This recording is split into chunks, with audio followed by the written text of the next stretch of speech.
Oke, halo. Perkenalkan, nama aku Elvina. Aku merupakan kampus ambasador dari Yayasan Kanker Anak Indonesia. Halo, aku Ami. Aku bekerja di YKI Yayasan Kanker Anak Indonesia sebagai bagian dari Family Support.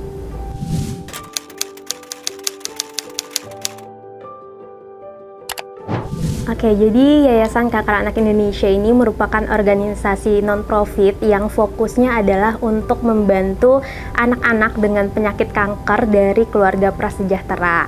Nah, kita itu berdiri sebenarnya udah dari tahun 2004, tapi untuk Yayasan Kanker Anak Indonesia-nya sendiri itu terbentuknya di tahun 2018. Jadi di tahun 2018 ini karena melihat tingkat penyakit kanker anak Indonesia yang semakin meninggi, maka Ibu Sally ini berfokus bersama teman-temannya untuk membentuk Yayasan Kanker Anak Indonesia. Nah, di Yayasan Kanker Anak Indonesia ini kita punya 4 program utama, Kak. Yang pertama itu ada transportasi, ada pengobatan, ada family support, dan yang terakhir itu ada pendidikan. Untuk pengobatan sendiri, ini kita fokus bantu di pengadaan obat-obat yang memang tidak di-cover oleh BPJS seperti itu, dan memang kerjasamanya kita langsung ke rumah sakit.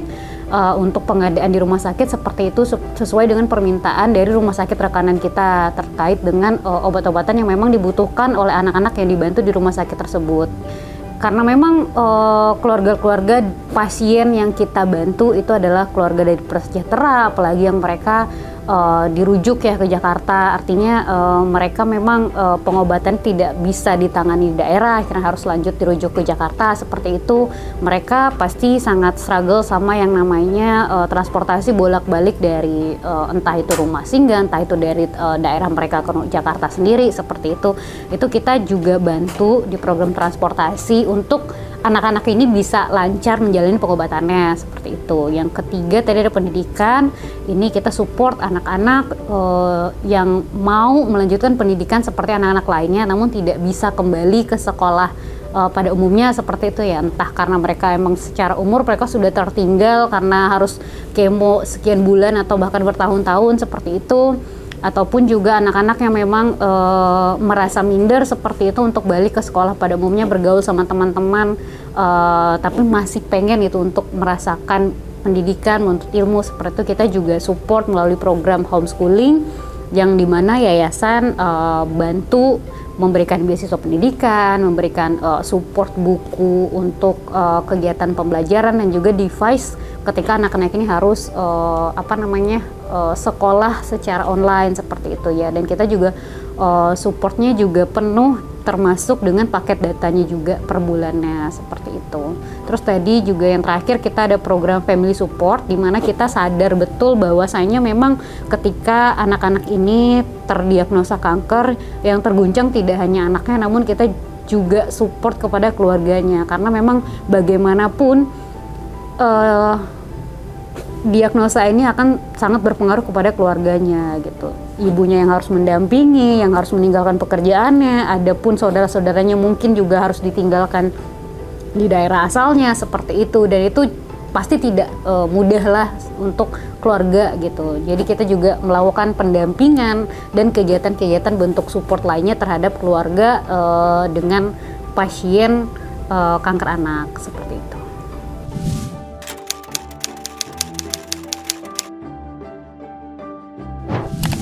Buat aku, setiap kali hadir bersama anak-anak yang sedang berjuang kanker itu merupakan pengalaman yang luar biasa banget, karena kita nggak pernah tahu ya, Kak, umurnya tuh sampai kapan gitu, sampai di titik mana mereka tuh bisa berjuang gitu ya. Jadi kadang kalau misalkan aku suka ikut kunjungan rutin yang diadain Yayasan Kanker Anak Indonesia, kadang tuh anak-anaknya kalau misalkan kita pulang, mereka tuh suka bilang, "Kak, minggu depan ketemu lagi ya." Dan itu tuh jadi apa ya, kayak aku sangat mengaminkan itu untuk kayak kita bisa ketemu lagi gitu. Tapi kadang emang ya karena mereka juga berjuang, kita juga nggak tahu perjuangannya sampai mana.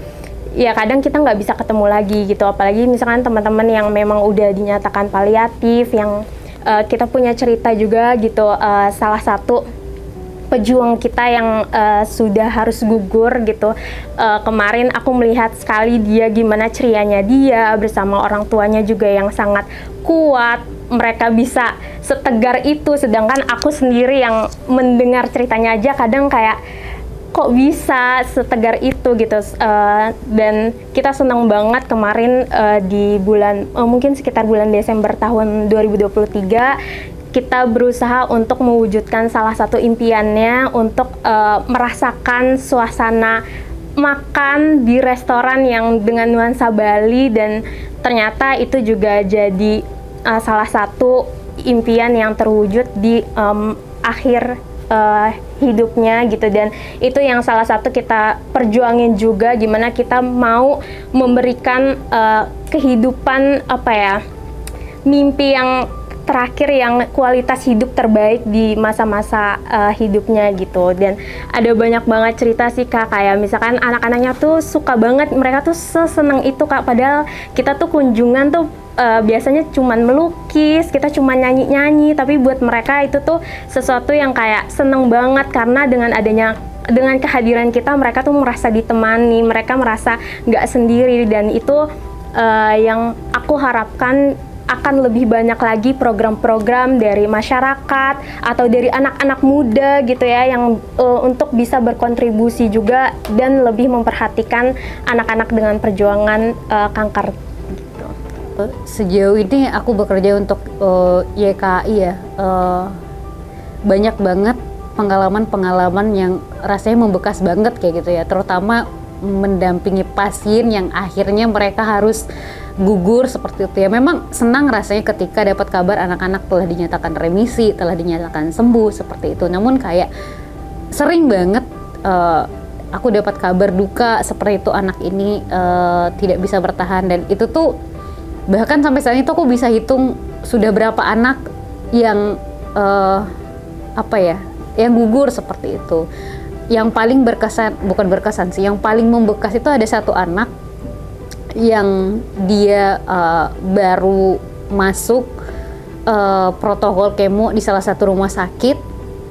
Anak ini ceria sekali, tapi memang karena penyakitnya ini di sekitar bibirnya itu tuh berdarah, bahkan kayak makan pun nggak bisa lewat mulut seperti itu ya.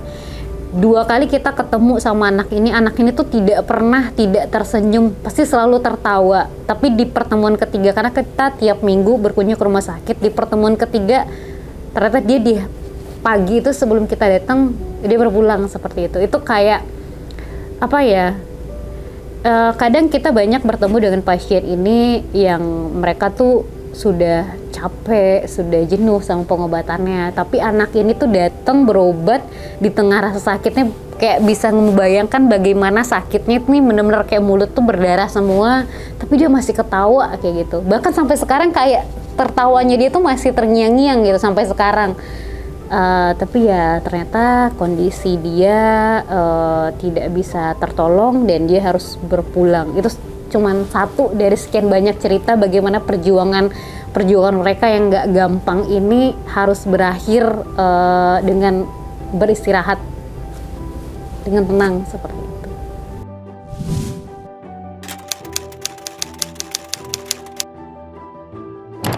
Oke. Untuk adik-adik yang sedang berjuang, kamu nggak sendiri, kamu harus semangat terus menjalani pengobatan. Kita ada di sini bareng-bareng untuk membersamai kamu berobat, dan kamu bisa sembuh kok. Semangat ya, sama-sama kita berjuang mewujudkan senyum sehat anak-anak Indonesia.